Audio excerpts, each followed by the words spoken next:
Mute the line. Yes. Okay.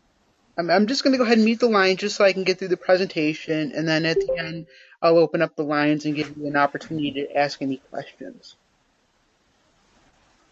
Hi, it's Sinclair, Mike. I just realized it brought me in as Joyce. Yeah, me too. It's probably just Yeah. the way that the licensing was set up. Well, no, it's just that I used hers the other day, and so it didn't forget that yet. That's Okay. what happened. Yeah, I have to go into my system and make that go away. Uh, but anyway, I just wanted to let you know I'm going to listen in. I don't know how much I'm going to ask questions, but we'll see. Okay. And That's I fine. And it looks like Kimber Simmons is missing. Have you heard anything from Kimber? no. Okay. Uh, Renee, do you know anything? I have not Renee? heard anything. Okay. should I just Oh, go here ahead she and get? is. Yeah, can you I'm hear me? having, she's saying she's having issues. There she is. Okay, great. So everybody's here.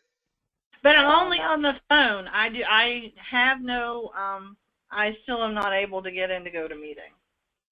okay, go ahead. You know, you might want to try that workaround the other day where you copy it and put it in your browser.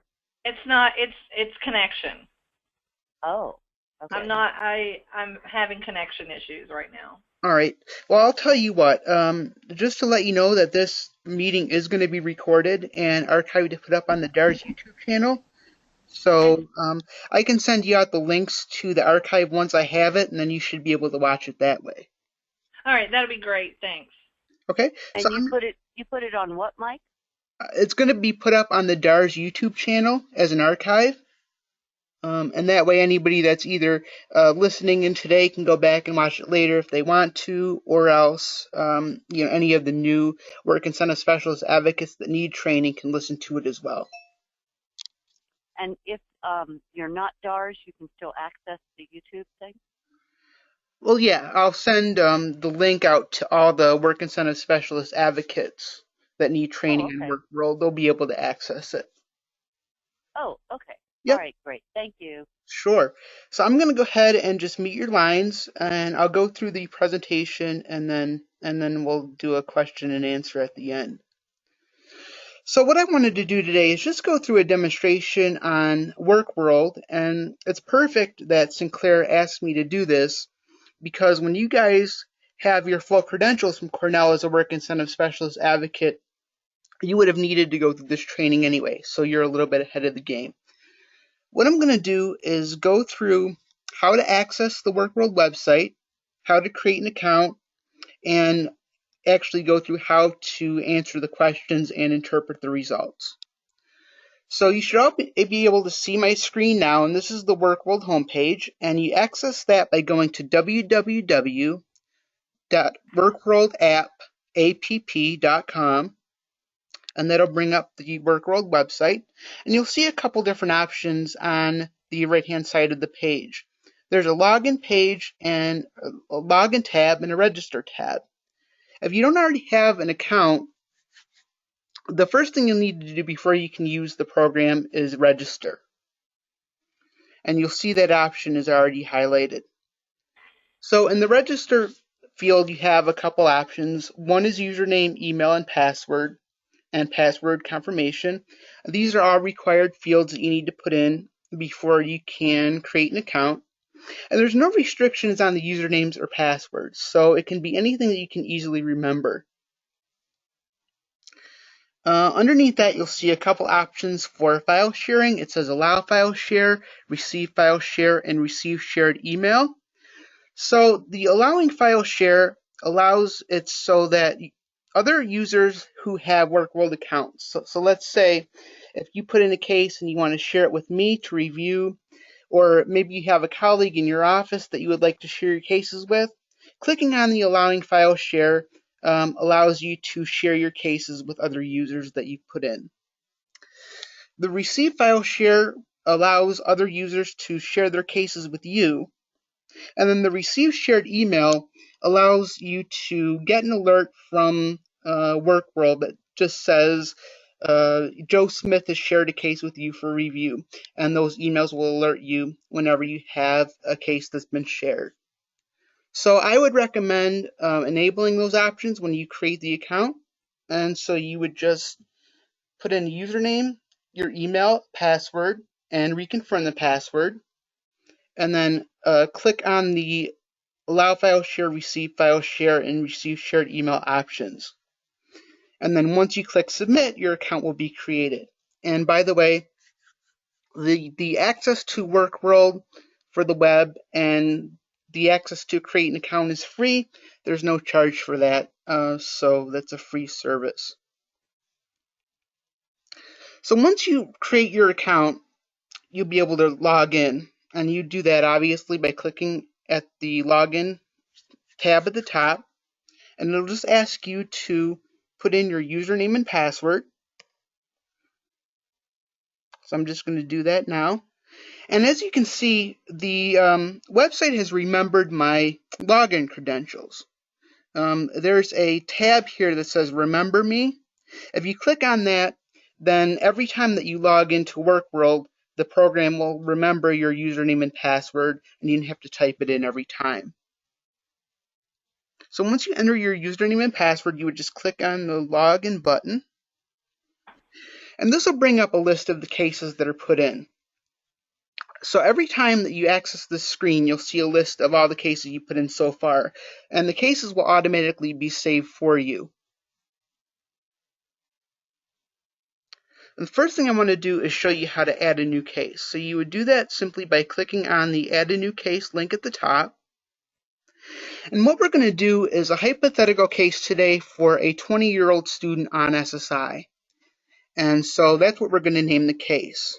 We're going to say test case SSI number 2, because I believe that there's already a number 1 taken. And the situation name, in the first situation, we're going to say that the client is on SSI only, so they're not working yet. So we're just going to type in SSI only here. And then the notes section is optional. You don't have to put anything in there to create the case, but that just would allow you to put in any notes that you have regarding the case, if you'd like. So once you click on the Create Case button, you'll see the first page of questions. And you have a couple different options to view the questions.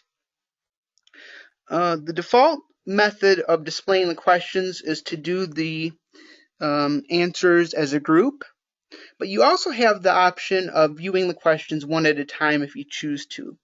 If you'd like to change the view, you would just click on the link that says Single Question View here to the left, and that'll bring up each question one at a time. I find that it's easier to do the group view just because it's a little bit quicker. So we're going to say that this client is 20. So we'll say that their birth date was, let's say, January 1st, 1995. To input an answer, what you need to do is move your cursor over to the box under what is your birth date, click on it with your mouse, and that'll allow you to input an answer. So we want to put in 1/1/1995, and you want to click on the Save Answer button. Now every time that you either change an answer that's already in there or you input a new answer, you have to click on the Save Answer button.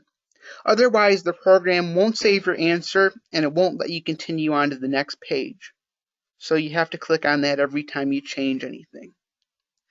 Enter the date for the current situation. You'll see that it's displayed at the default of today's date. The state is obviously going to be Virginia.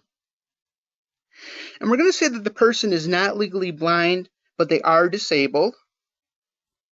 And then it asks, do you have a benefits planning query or BPQI from Social Security? And the default answer is yes.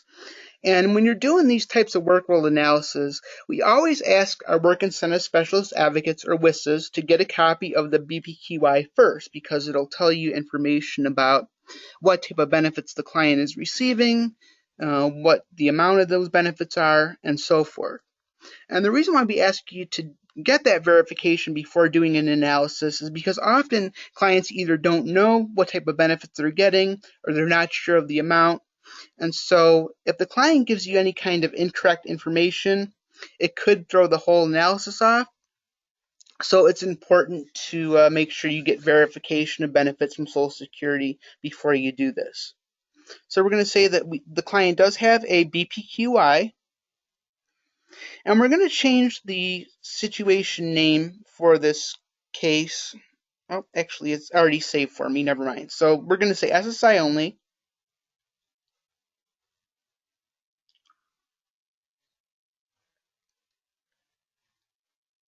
And then clicking on the Continue button at the bottom once you answer all the questions will take you to the next set of questions. So after you put in the startup information, you'll get the next section on household information. And the default answer is Henrico when it asks what county you live in. I'm going to change the county to my county of Nottoway just to show you how to change an answer.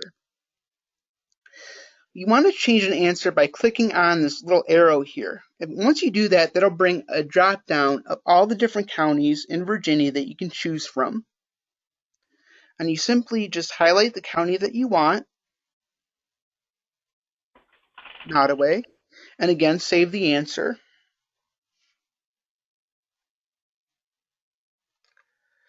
And we're going to say, for the purposes of this, just to keep it simple, that the client is not married and that they live alone. But if they were married, or if they didn't live alone, you would change that answer in the same way as you change the county, just by clicking on the drop-down menu and clicking on the arrow and bringing down the drop-down menu.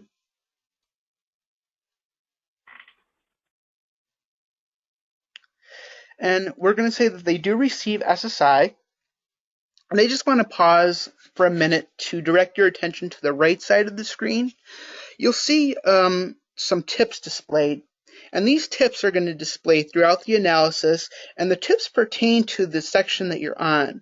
So for example, because you're in the SSI section now, you'll see a tip that says about getting SSI, answer that you've gotten SSI payments even if you do not receive an SSI payment now due to your earnings, because you could be entitled to 1619B Medicaid. And it tells you that the maximum amount of SSI that a person's getting is $733. If they live alone and have no other income, that's the max that they can make in Virginia. So you'll see tips like that throughout the analysis that pertain to your the section of questions you're on, and that'll give you some information as to what you should enter if you have any questions about the amount of SSI that you should be putting in and so forth. And we're going to say that the person does have a final determination letter from Social Security saying that they are SSI eligible. So we want to change that from no to yes. And again, to change an answer, you just click on the arrow that brings up a drop-down menu. You highlight yes from the drop-down menu, and again, save the answer.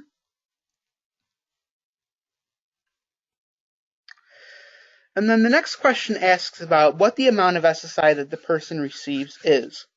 Well, from looking at the tips, we know that for a person living alone on SSI who's single and has no other income, the maximum amount is $733 in SSI that they can receive. So you want to put that in as the answer. And to change the amount of the SSI received there, you would just click on the box that has the zeros in it with your mouse, delete the zeros, and then type in the 733. And you'll notice because I've typed that in previously, it saves the answer for me.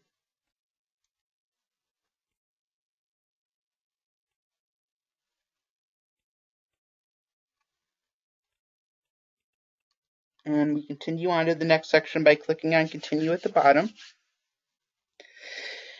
And because this person's on SSI, we're going to say that they also receive Medicaid. And They receive Medicaid as an SSI recipient. They don't receive any waiver services at this point, and they're not applying for Medicaid Works, so we're just going to keep that simple for the purposes of the demo. And we're going to say that they don't receive SSDI at this point. So we want to change that answer to no by clicking on the arrow, highlighting the no in the drop-down menu, and saving the answer.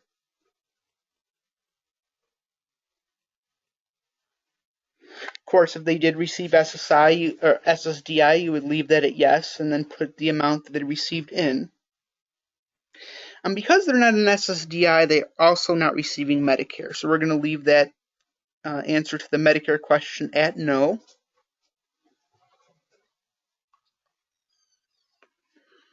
And while I'm waiting for the next page to load, I just want to bring your attention up to this green bar at the top. This is your progress bar, and it tells you exactly where you are in the analysis.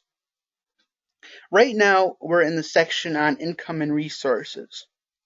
And we're going to say that the person is not over the $2,000 resource limit at this time, so they're SSI eligible.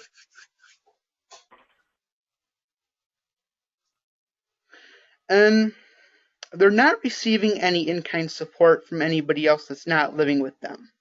If they were, that could reduce their SSI amount. So for the purposes of keeping this simple, we're just going to say that they don't receive any in-kind support. So again, to change the answer, click the arrow, highlight no from the drop-down menu, and save it.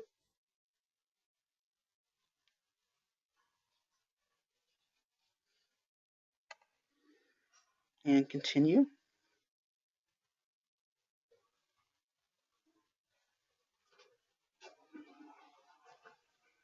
And they don't have any unearned income at this point, like SSDI or workman's compensation or anything like that. Their only income right now is SSI, so we're going to leave that at 0.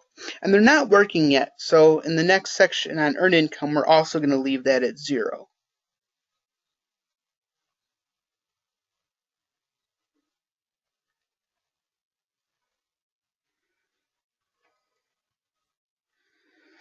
And we're not going to put in any medical expenses at this point, just to keep the analysis simple. But if the person did have expenses that were either covered by Medicaid or not covered by Medicaid, maybe they had to pay out of pocket for a medication or something like that, you would put the amount of those copays in there. But at this point, we're going to say they have none.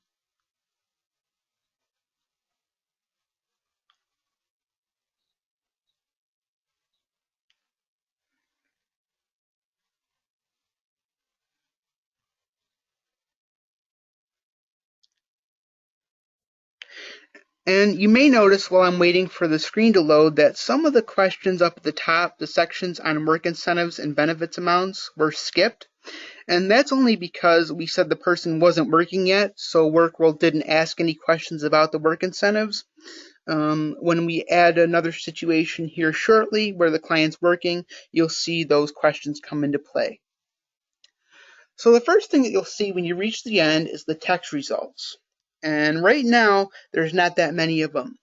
It just says recommendation, try working, and be sure to review all the alerts and recommendations carefully. This is where you might run into a situation where if there's a mistake in the amount of SSI that you put in or anything like that, WorkWorld would catch that and just say, hey, you entered 733 as the SSI amount, and WorkWorld calculates that you should enter X. So this is a section that would alert you to any potential errors that you have made during the analysis that you might need to go back and fix, and also any work incentives that the client may qualify for but may not already be utilizing would be displayed here. And you'll see those recommendations in just a minute when I do another scenario. The next section is the numerical results. And this is an important one. This gives you a breakdown of what the client's financial circumstances currently look like. So right now, all the client has coming in is 733 in SSI that we entered, but any other unearned income that they may have, like SSDI or workman's compensation, would also be entered there if we had entered anything. And also their earnings would be entered there if we had earned anything. And WorkWorld will calculate the total income minus any expenses that you put in to give the client a net income amount. And you'll see how that works in the next situation when we add wages in. The graphical results are the next screen, and this just gives you a breakdown of income versus expenses in a graph format. And right now you'll see that there's not really any information entered because the client has no other income other than SSI at this point. And then the last screen is just an overview of all the questions and answers that you put in. This will give you a list of all of them, and my recommendation would be to review this carefully as you reach the end, because if you by any chance make a mistake, you would need to go back and fix that. And I'll show you how to do that in just a minute. So I want to show you how to add another scenario. Let's say the client now is working and they've gotten a job working part-time and they're making, let's say, $800 a month. So to add a new situation, what you want to do is just click on the SSI test case number 2, which will be named it.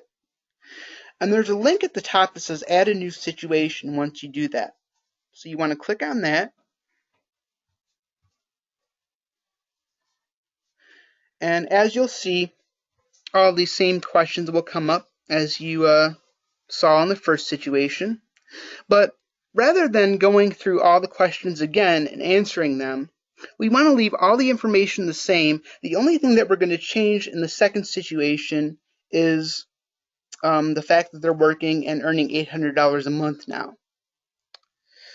So I'm going to go down to the bottom and just change the name of this situation from what if 1, which is the default, to, let's say, working and earning $800 a month.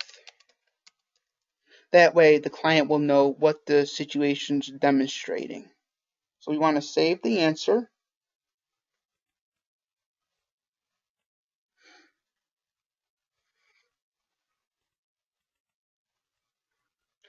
So what we're going to want to do now is go to the section that says Income and Resources here at the top and click on that. And that'll just bring up the information on,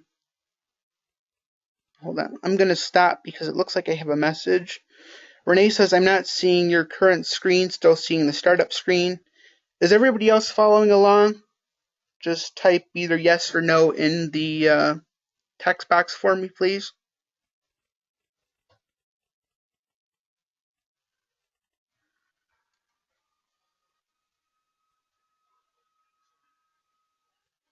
Okay, great. Thank you.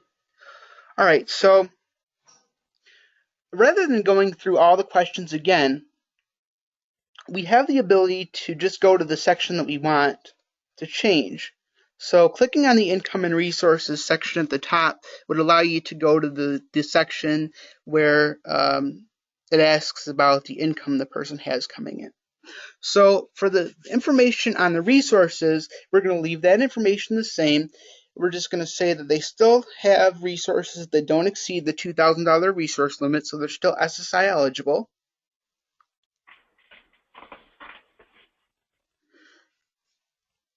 And they still not receiving maintenance support.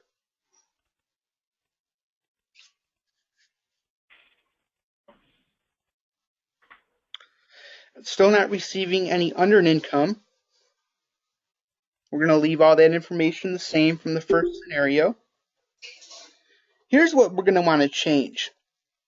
Where it says how much do you receive in gross wages, salary, or self-employment.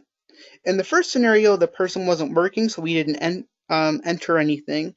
Now they've gone to work, so we're going to want to change that from 0 to 800 as with our example.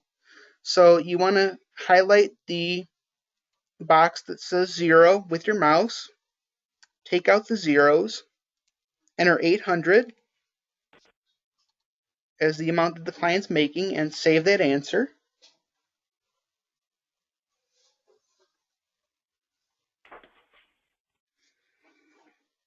And none of the $800 that the person is receiving is infrequent or irregular, because they're receiving that $800 on an ongoing basis. But you'll notice how, since you entered that they're now receiving wages, that there's extra questions that come up regarding how often they receive that income.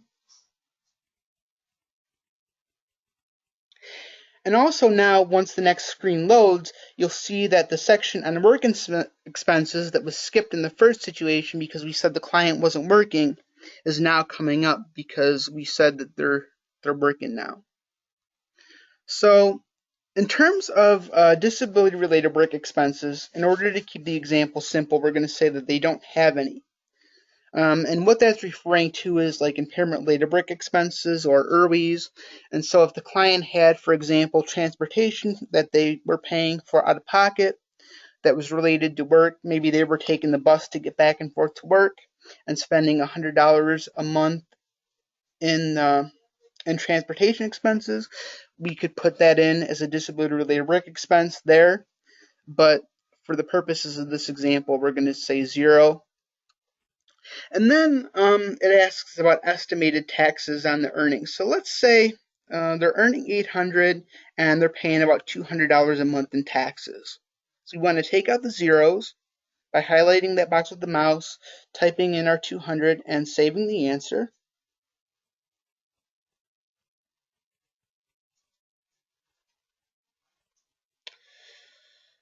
And we're going to say that they don't receive any other work expenses at this point. They don't have any of those.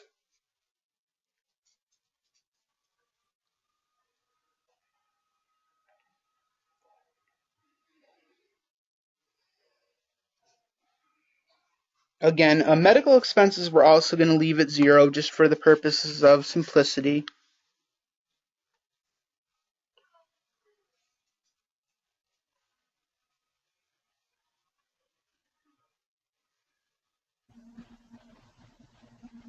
And the next section is on employability investments, and what they're asking for here is whether or not the person has any expenses that they're putting into a plan to achieve self-support or a PASS plan, PASS. As you can see, there's a tip relating to that on the right-hand side of the page. And we're going to say that they're not putting any of their wages into the PASS at this time for the purposes of simplicity, but if they were contributing to a PASS, you would include the amount that they're putting aside in that field there.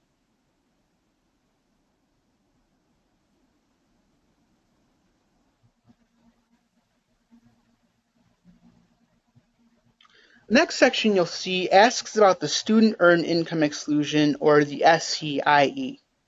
And the reason why WorkWorld's asking about that now is that for those of you that might not be aware, there's an exclusion where if a person is on SSI and you indicate that they're working and they're under age 22, Social Security won't count the first $1,780 a month of their wages up to a maximum of $7,180 for the year. And you see that in the tip that's displayed on the right-hand side of the page. So because we indicated that the person's working and they're under age 22, WorkWorld caught that they may qualify for this work incentive, and they're asking if the person's a student. And we're going to say that yes, they are. So we're going to leave that the same. And it asks about how much of your $800 in wages is excluded under the SEIE. Now, WorkWorld is automatically assuming that the person has already applied for this work incentive, and so they put in the entire amount of their wages there. I'm going to say that the client is a student, but they've excluded none of their earnings under the student earned income exclusion to show you what happens when we reach the end. So you want to take out their $800 in earnings as excluded under the SEIE and put in 0 there and save the answer.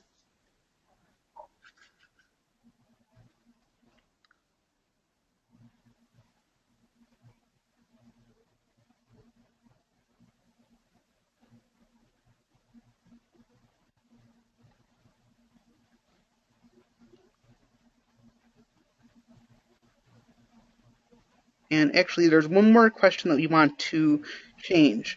You'll see that because I changed the answer from 800 to 0, there's one more question that displays. And let me just go back and show you that. So the WorkWorld is asking whether or not, because you put in they're excluding $0 as the SEIE, whether or not they've already excluded their maximum amount of $1,780 for the year in determining their SSI payment. We're going to say that they haven't. So they haven't used their SEIE at all. You want to change that to no and save the answer. And then watch what happens when we reach the end.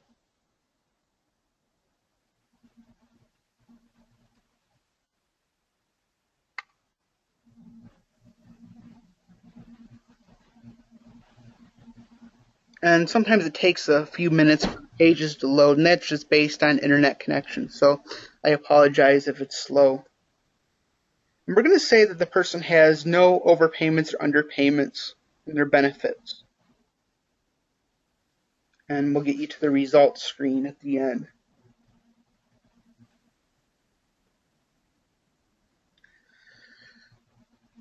And what you'll see come up is the text results that we saw for the first scenario, but you'll see some additional recommendations here. Remember a minute ago I said that if the client is potentially eligible for a work incentive that they might not already be using, that WorkWorld may catch that. You'll see an alert here that says you have excluded none of your earned income as a student earned income exclusion, or SEIE. You say you have not reached your annual SEI limit of $7,180 for the year. You must exclude earnings up to the monthly SEI limit of $1,780 per month until you have reached your annual limit. So basically what WorkWorld is saying is, hey, you're a student under age 22, you're working, and you're saying that you haven't excluded any of your income under this work incentive, and WorkWorld's alerting the client to the fact that they could potentially be eligible for this. So that's an example of how WorkWorld can screen eligibility for work incentives that the client might qualify for but may not have already been using. Another recommendation here relates to a plan for achieving self-support, and that just tells the client that they have no reported plan to achieve self-support expenses, but plan for achieving self-support could be possible for them if they had any employment or education-related expenses that they needed to save up for. So that's just a couple examples of how WorkWorld can screen for potential work incentive eligibility.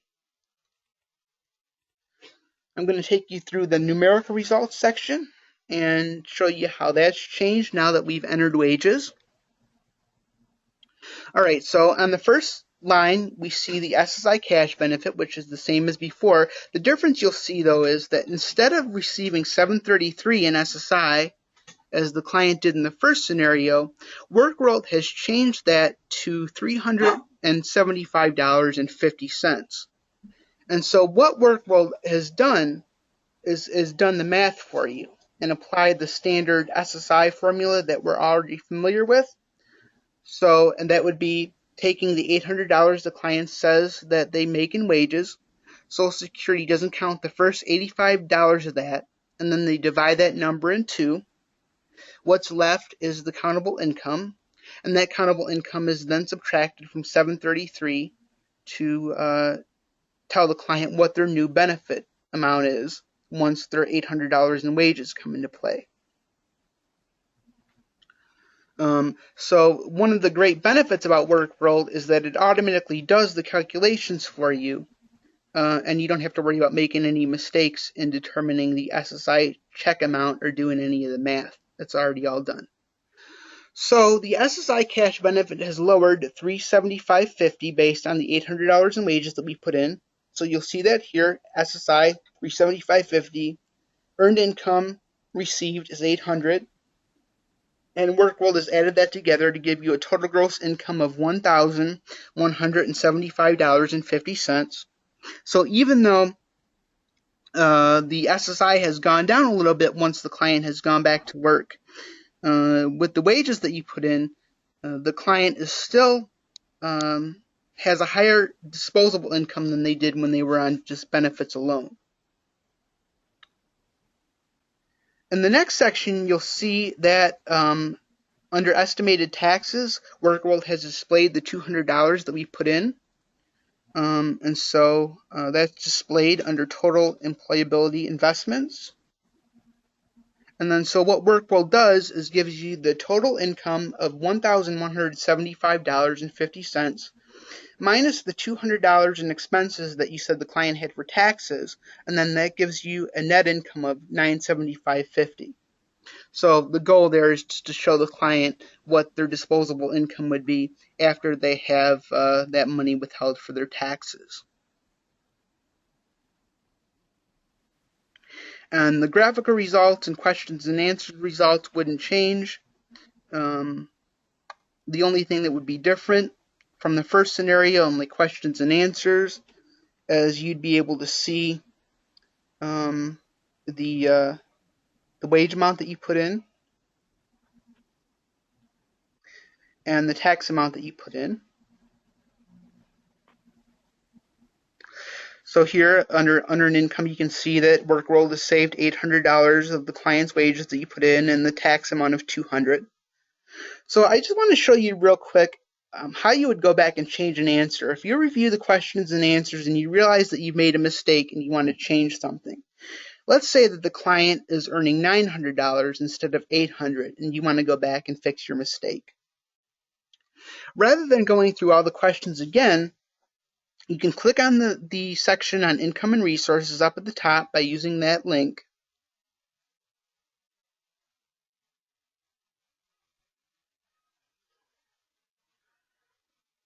And it'll just take a minute for it to come up again.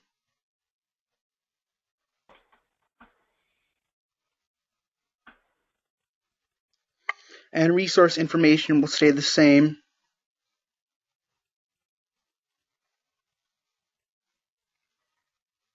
And in-kind support information also stays the same. The only thing that we want to change is the amount of earned income the client has coming in.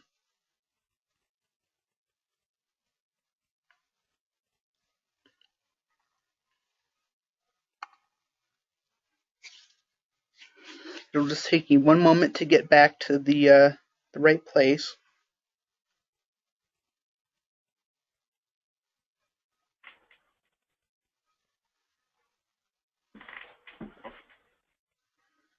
Okay, so we want to change the amount received in gross wages from 800 to 900. So you would just click on the field with your mouse, change the 8 to a 9, and save the answer.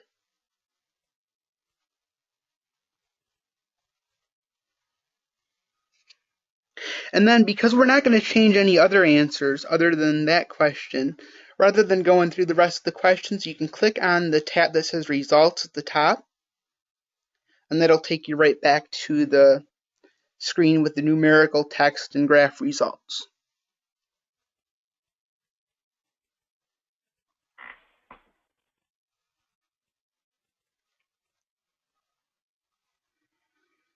Okay. And then as you can see, if you look in the questions and answers, WorkWorld will have saved your change to state that the client is now earning $900 a month.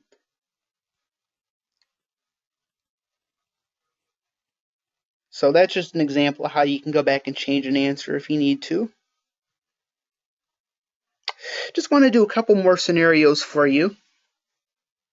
And again, you click on the case that you want to change. In this case, it's test case SSI number 2.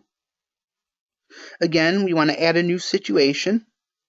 And this time, because you put in more than one situation, it's going to ask you, what situation do you want to base your current situation on? Do you want to do it when the client was on SSI only, or do you want to do it based on their wages? We're going to say that we want to do it based on the fact that they were earning $800 a month. So you highlight that situation, click Go.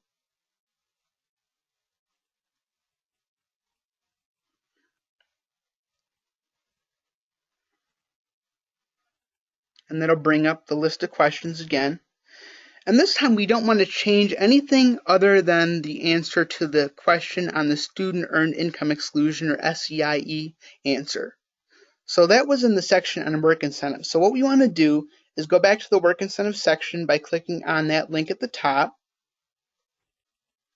And this time, instead of saying that they've excluded $0 of their student earned income exclusion, we're going to say that they've excluded all $900 of their wages. And save the answer.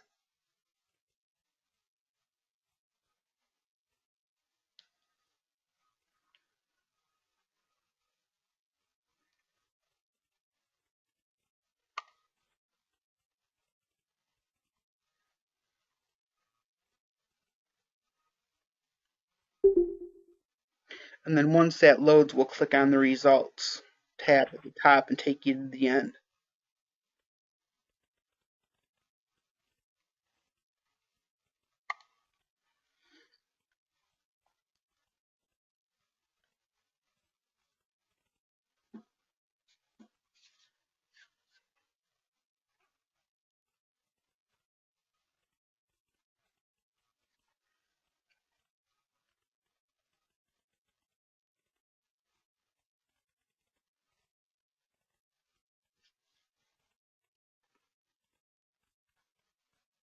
All right, and just wanted to show you how the text results and numerical results would change based on the fact that you said the client is now utilizing the student earned income exclusion.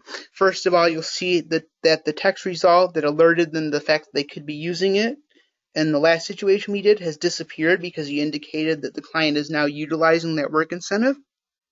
And then also look at the numerical results for the situation now that you said they've excluded their whole $900.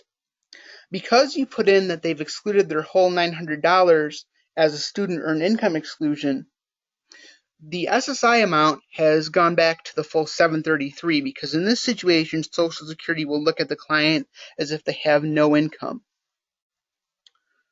So again, WorkWorld has automatically done the math for you. So in this situation, because the client is a student excluding their wages for calculating the SSI amount, the SSI amount is $733.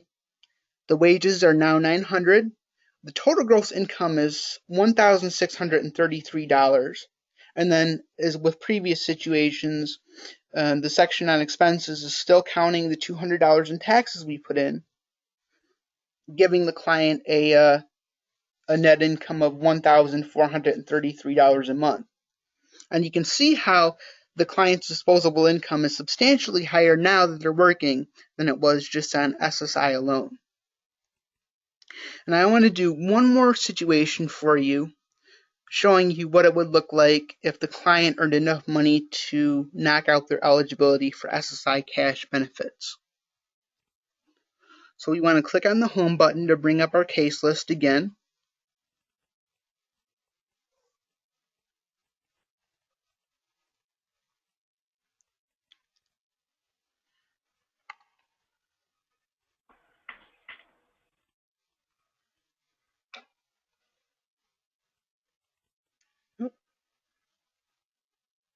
Hold on one second, that just jumped ahead on me a little bit. All right. So we're going to do one more situation. And we're going to base this on the second situation we did where the person wasn't utilizing their student earned income exclusion. So we're going to highlight that and click go. And what we're going to change in this situation is that now we're going to say the client has gotten a raise. And let's say they're making $2,000 now instead of $900. I want to show you how WorkWorld is going to calculate those kind of income changes. So the first thing that we're going to want to do is go to the Income and Resources section by clicking on that bar at the top.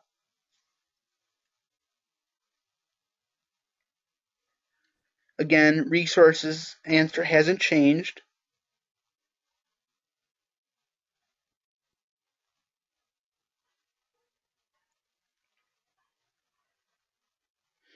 And kind support hasn't changed.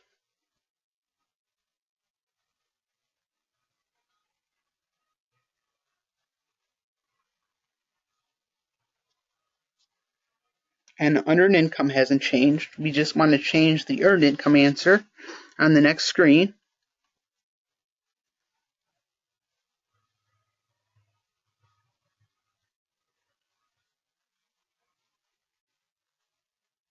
Okay, so instead of saying that the client receives $900, because the client's gotten a raise in this last situation, we're going to change that to $2,000.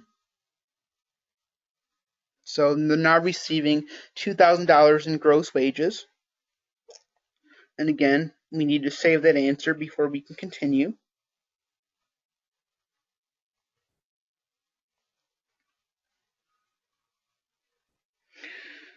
Okay, and then we want to go to the section on work incentives by clicking on that link at the top to change the answer to the student earned income exclusion questions. We're going to say now that the client is no longer a student so that we don't see those SEIE questions anymore. So we're going to change that from yes to no, save that answer.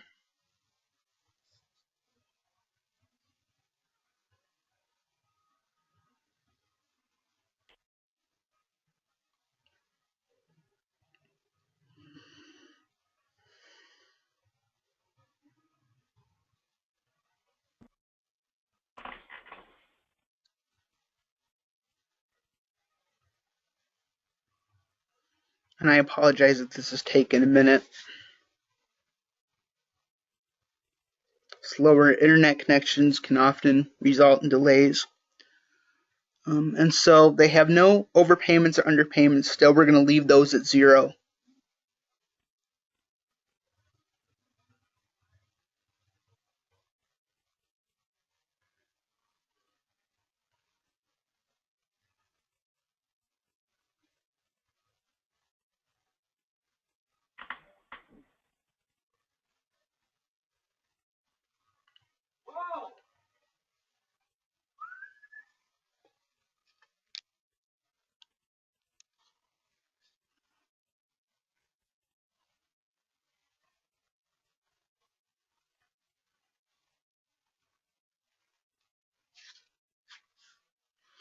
Okay. So now that we've put in that the client is earning $2,000 a month and they're no longer a student, the person's going to get a text alert here that says that your cash benefit's now 0 because of your countable income is higher than the SSI threshold. And they're alerting the client to the fact that they could be eligible for 1619B, which is a work incentive that can allow folks that are former SSI recipients who have lost their SSI due to wages or a combination of wages and unearned income to keep their Medicaid under certain conditions that I won't go through in detail, but the point is that WorkWorld does alert the client to the fact that they could potentially keep their Medicaid even though their cash benefits have stopped. I want to show you the numerical results. Again, because we put in that the client's receiving $2,000, that's too much money to allow the client to continue to be SSI eligible. So WorkWorld has again done the math for you and made the SSI amount go to 0 due to the client's earnings. Again, we put in $2,000 is what the client was earning. And I didn't change the amount on the taxes. I probably should have put a higher amount in. But the tax amount is still showed up there. So again, total gross income 2,000 minus tax amount of 200 gives the person a net income of $1,800 a month. So that's what the numerical results would look like if the client earned wages that were too high for an SSI cash benefit check. Now I want to show you a couple neat features that of WorkWorld that are really beneficial. The first one is a side-by-side comparison. If you click on your case list, it'll bring up all the situations that you've done. And you'll see to the left of the situation name, there's these check boxes. If you check each one of these boxes, and you go over to this box that says Actions on the right, there's a drop-down menu. It says Select an Action. It'll give you a couple different options. You can either delete a situation, you can print a situation if you need a printout, or you can do a side comparison. And the side comparison is really cool. That's the one I want to show you. So click on side comparison. And what this will do when it loads is give you a breakdown of all the text results and all the numeric results and the questions and answers that you got for each situation side by side.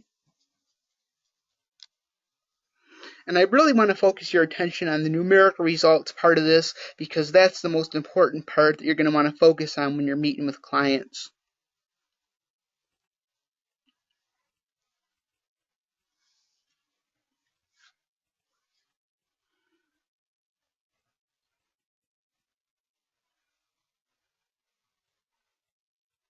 Okay, so this will bring up a numerical result printout of each situation that you've done side by side. And the benefit of this is it can easily show the client how their disposable income has gone up once they've gone to work. If you tell a client that their SSI benefits are going to go down when they go to work, their first reaction is probably going to be panic. They're going to say, well, I can't afford to lose my SSI.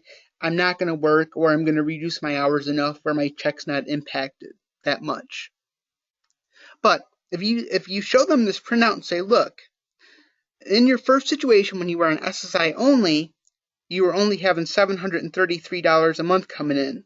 But look at the last situation. Even though the SSI benefits have stopped, you have $2,000 a month coming in gross income now that you're working. So even though your SSI has stopped, your disposable income has increased. And seeing that information in black and white, there's something comforting about that for clients. You can talk to them until you're blue in the face all day long about the impact of wages on SSI benefits and work incentives. But if they can see in black and white that their income is going to be higher going to work than it was on SSI alone, or maybe on SSI working just part-time, that's going to alleviate a lot of the fear that the client has about going to work.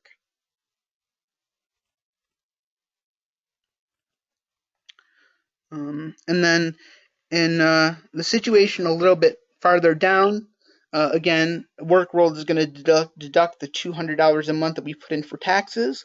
So you can show them, even after you pay your taxes, you still have $1,800 a month coming in if you earn $2,000 as opposed to $733 before you were working. So you can show them the benefit of how working can impact their disposable income and increase it. Another feature I wanted to show you how to do was how to share a case with another user if that's something you're ever interested in doing. So I'm just going to go back to the home screen and click on our test case SSI number 2. Actually, that just brings up your case list, but to share it, you would just click on the little box to the left of the case name, and at the top there's an actions box. You want to click on the little arrow. It says select an action, and this will give you some options. Do you want to open the case? Do you want to save it? Do you want to view the notes that you put in? Do you want to print it, delete it, or share it? And I'm going to click on share. And what you'll see now here is a pop-up of all the different users who have WorkWorld accounts that have enabled the sharing that you can share the case with. And so you can either find the username of the person that you want by going through the list or typing in the username. Now my username is mklinger. So I'm just going to type that in and click on search, and you'll see my name come up. If you were to click on my username and click the share button, then that allows you to share the case with me. So the next time that I log into WorkWorld, I can see the case that you put in if you ever want me to view it. And you'll see at the top it says test case SSI number 2 successfully shared with mklinger. And then the next time that I log in, I can go ahead and view the case that you shared. Sometimes some of the work incentive specialist advocates like me to review the workload reports for accuracy before they go out to the client and counselor. And as a matter of fact, for any new WISAs, it's a requirement for me to look over the first at least 3 to 4 analysis that you do for accuracy before you send them out to the client and counselor. So you will have to share those cases with me at some point. So that's how you share the cases. There's also an info and help link up at the top. And if you click on that, that'll bring up a link to our WorkWorld help system. And that is called help.workworldapp.com. And that's basically a database of hundreds of different articles on different kinds of benefits and work incentives that you can search for. Like, let's say, for example, you wanted to search for SSI. You click on the search, click on SSI, and click Go. And it just says loading data, please wait. And I'm not quite sure if anything is going to come up at this point because we're in the process of updating this. Right now we don't have the funds to update the whole system, and so it hasn't been updated for budgetary reasons. And hopefully we can get this back online someday. Oh.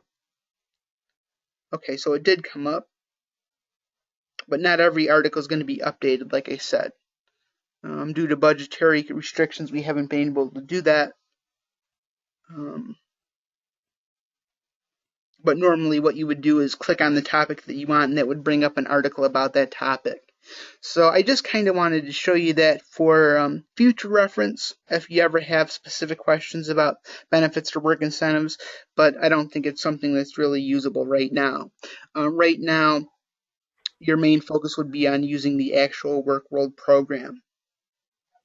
Before I open it up to questions, I just want to show you one more thing, and that is the Virginia Career View program.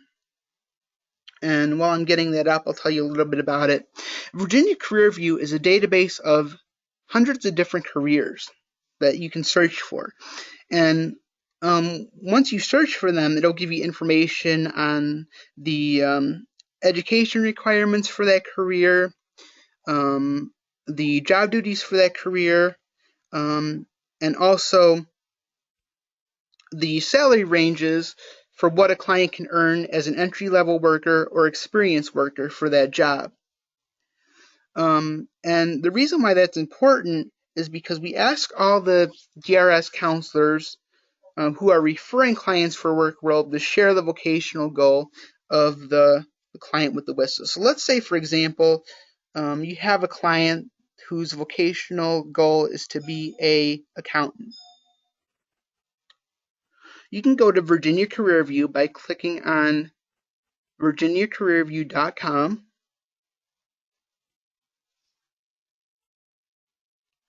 And clicking on the link at the top that says Professionals in purple. And then you want to click on the box that says Career Search. And you can search for the careers by several different ways. Either you can select it from the list that they give you. If you click on the advanced search, you can type in the text that you're searching for. But we're just going to pull up an accountant for an example. Once you do that, you'll see on the left-hand side that it'll give you a list of the tasks that are expected of that job. The education for an accountant is a bachelor's degree, and the highest income range is $50,000 and up. But here's what's kind of cool about Virginia Career View. The fact that this map is green means that the need for that job is increased across the state. In Virginia, over the last several years, there's a 16% increase in the need for accountants, and that's even higher than the national average of 13%. So you know by pulling up Career View that an accountant is a good goal for the client to have because the need for that job is growing across the state. And it'll give you a list of the earnings. The national earnings is $65,080 per year, and actually in the state average is $71,120 for an accountant. You can even narrow down the earnings by region, because obviously somebody in Northern Virginia or maybe Central Virginia may make more money as an accountant than somebody in like maybe the southern part of the state. So let's say we want to look at what an accountant could make in the South Central area of Virginia. That'll give you a figure of $55,979 for the year, which is less than the state average. But the reason why I'm showing you this is because we ask WISs to include a printout of Virginia Career View or another site called ONET showing this, what we call labor market information, with every WorkWorld report that you submit. So you would have to submit a copy of this printout for whatever career the client has chosen with your WorkWorld report. And the reason why we ask you to do that is because the Virginia Career View gives you actual salary ranges for the job that the client has chose. You can actually put in the actual figures of what the client could make into your WorkWorld, and that'll make your hypothetical situations much more accurate by having an actual figure to put in there rather than just an estimate of wages. So, for example, you can show them this is what you could make based on the Virginia Career View figures if you earn, if you work 40 hours a week. So familiarize yourself with the Virginia Career View website, because you're going to need to use it quite often as part of your WorkWorld analysis. So I've been talking for just a little over an hour now. What I want to do in a minute here is just open up the lines. I'll unmute your lines and give you guys a chance to ask any questions that you have about any of the information that I've gone over in the demo, any questions you have about any of the features or the Virginia Career View. So I'm going to go ahead and unmute the lines now. Does anybody have any questions?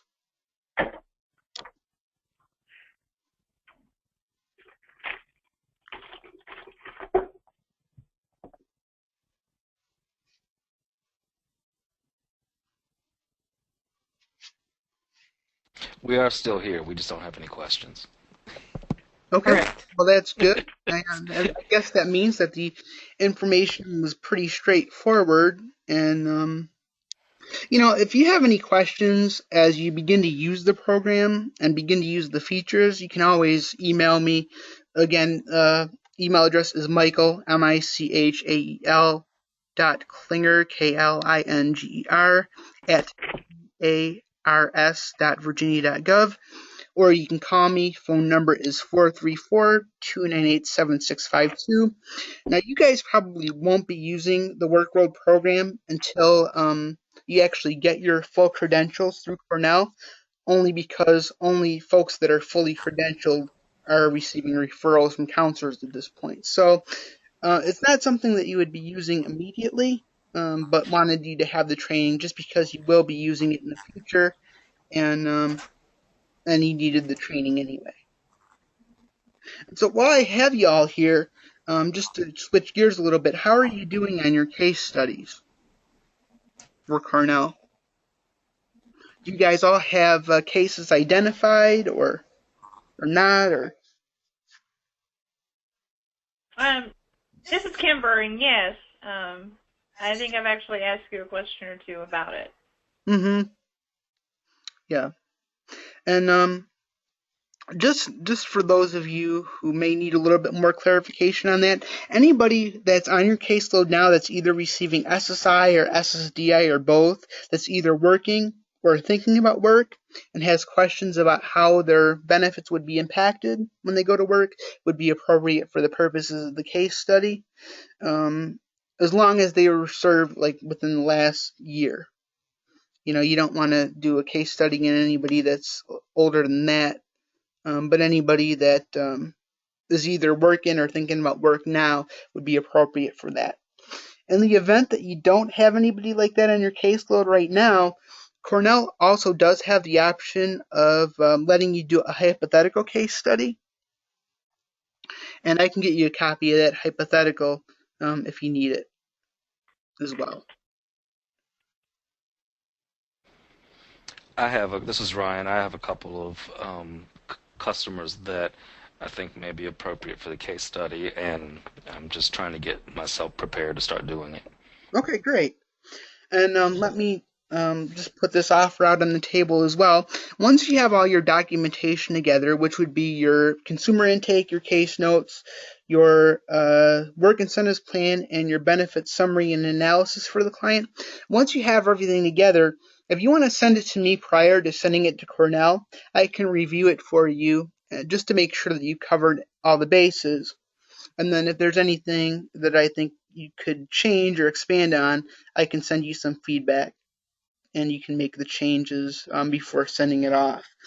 And I've done that for several other folks that were going through the case study process, and I think folks have found that helpful. Everybody that's asked for my help has passed. So be more than glad to look over your documentation for you if you're interested. That'd be great. Do you recommend that we use WorkWorld and go through that process and have that as part of the case study that we submit? You can, if that's an easier intake for you in terms of verifying their benefits and things like that. You're more than welcome to use it as part of your case study, but you don't have to. Okay. Well, I like the idea that it does a pretty good analysis and then actually has a printout that gives the scenarios and stuff. I think that would look good in the case study. Sure. Yeah, I think so too. And you're more than welcome to do the printout, submit with it, but you would still also have to submit some documentation from Social Security as to what the client receives. So either a verification letter verifying the amount and type or a copy of the BPQI would still need to go with it. Right. I would still would do the BPQI. I was talking about this in addition to the backup documentation. Right. Because I like the way it actually gives the side-by-side scenarios, and they can be printed and shared, and that way the person has options. Sure. I think that eliminates a lot of the fear that clients have about going back to work because, all they hear when you're talking about how work impacts benefits is how benefits will change and not how disposable income will go up.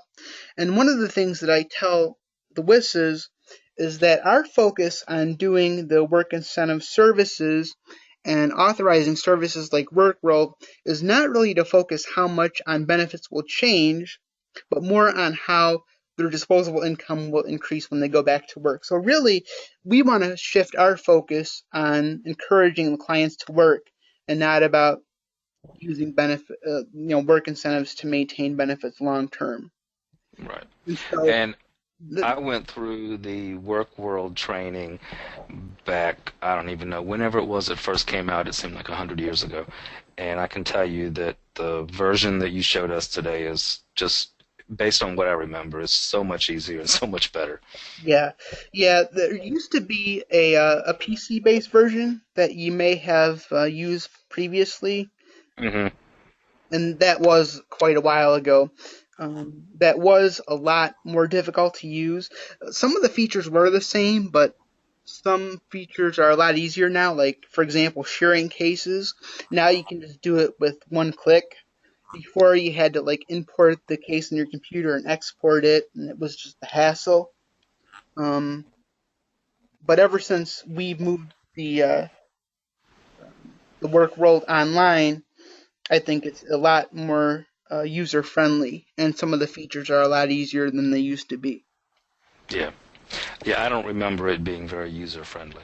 Yeah, and it really wasn't, and that was part of the reason why we wanted to move it online. Just to make it more user-friendly and also accessible for folks that were maybe, for example, blind, that were using programs like JAWS. The PC version wasn't very user-friendly for those folks either. JAWS wasn't catching certain things, and And so I think we've eliminated a lot of those accessibility issues with the online version too.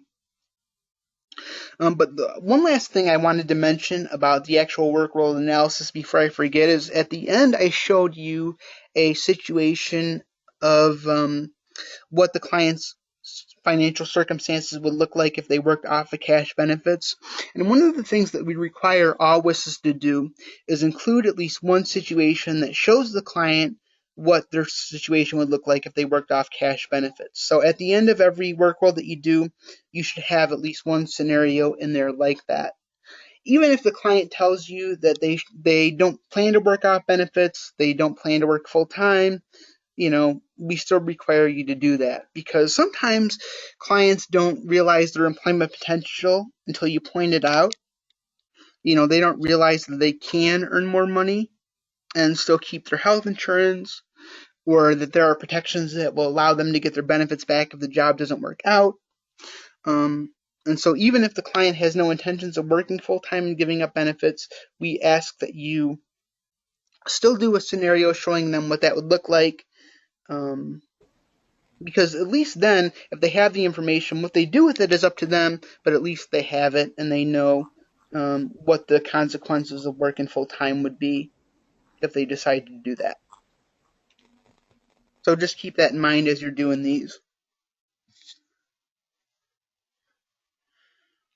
And then as you're fully certified and you start getting referrals, like I said, once you have your completed WorkWorld reports together, and a completed report is, and I'll send you an example, but a copy of the actual WorkWorld printout that I just entered with you, a copy of this labor market information from Virginia Career View, and also a work incentive summary and analysis. And the WorkWorld summary and analysis is not really the same as a benefit summary and analysis.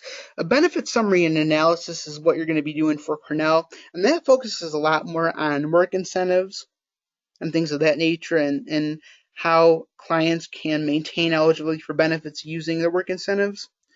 The work incentive summary and analysis that you're going to be doing is based on the actual results of the WorkWorld report. And so what you're going to be doing in your reports is summarizing what the WorkWorld recommendations are. So, for example, situation number 1 is demonstrating that you're currently not working.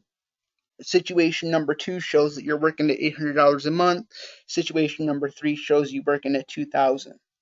And so you would just describe in detail the WorkWorld recommendations and any work incentives that would apply to them at the time.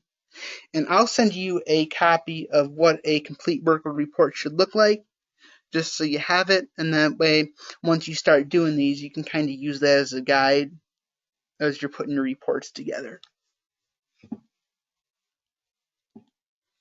Alrighty?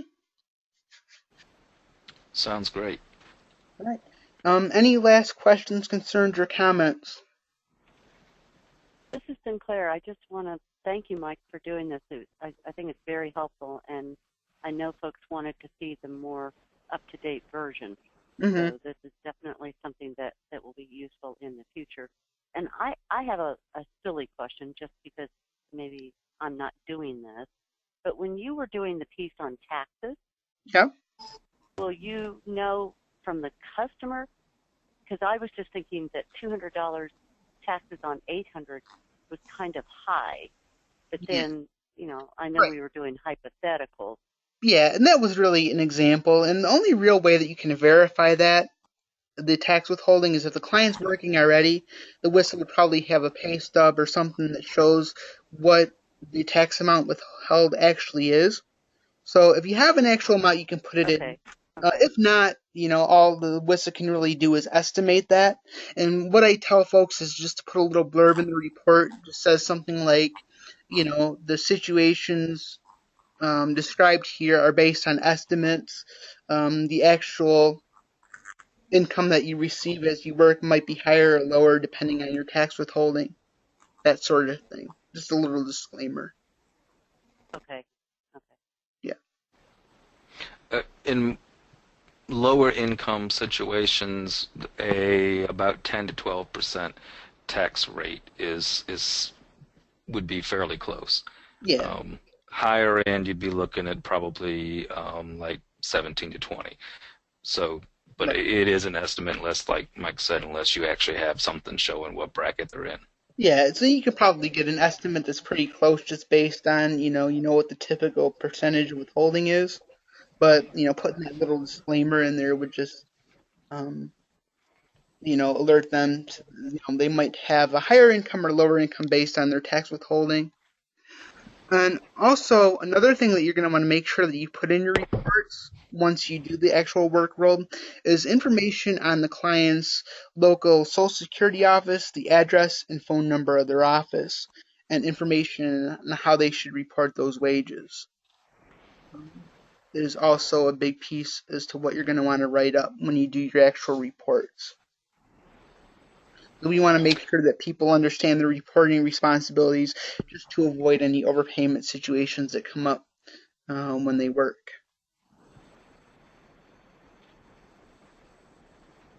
David gave us, I think he gave it to all three of us. If not, I'll share it, or I may have already shared it. He gave us a sample that Sherman Gifford from the Choice Group did of a full analysis and the report and everything that was, I thought, really good. Okay, well, good. So if he's already given you that, then I don't need to send it again. Do you all three of you I have don't it? remember it. I don't remember it having any WorkWorld information. I think it was Sherman's report, his summary and analysis, and BPQY. Okay. Yeah, so that's part of it, but the it's not complete unless the actual workload printouts are there too. So I'll send you an actual case that we have. All the client's information is redacted on it. So it's okay to go ahead and send out, and that way you can see everything that should be submitted all put together. What a lot of the WISs do is just submit a copy of the invoice that they received from the counselor to do the work roll. So that goes on top, and then a copy of the BPQY as verification of benefits, and then you would put in the labor market information from CareerView, the work roll printout, and your work roll summary and analysis with it as well. And so any of the work incentive services that you're authorized to do, whether it be WorkWorld or any other work incentive services like impairment-related work expenses or subsidies, everything is outcome-based. So until you submit a copy of that WorkWorld report to the counselor that has all the documentation that's required to be provided in it, you won't be paid for the service. So but reviewing the sample cases ahead of time and familiarizing yourself with the documentation that needs to be in there when you go ahead and bill will just make your life a lot easier when you actually start doing the work.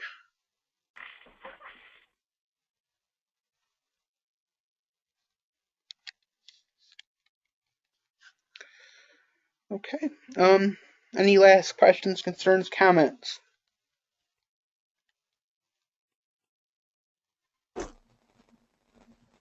Nope. All right. Well, if not, I'll let you go a couple minutes early. And just a reminder that if you do have any questions that come up about any of the features in WorkWorld or any issues related to benefits or work incentives, feel free to call or email me anytime. I'm here to help you through any issues you have. So please feel free to utilize me when you need to. And I will go ahead and send this recording in so it can be captioned and put up on the DARS YouTube channel. And then once I get the link to that, the training on YouTube, I'll send it out to everybody, and you can go ahead and listen to it again at your convenience if you'd like. That'd be great, because I missed a lot.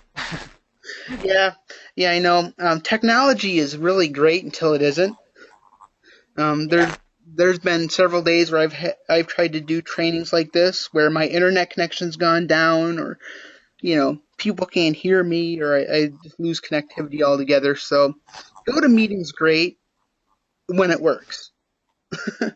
Yeah. All right. Well, thank you so much for your time and attendance and participation today. I appreciate it. I hope you found it helpful. It was very helpful, and thank you. It was. Thank you, Mike. Have a great day, everybody. You You too. too. Bye-bye. Bye. Thanks. Bye-bye.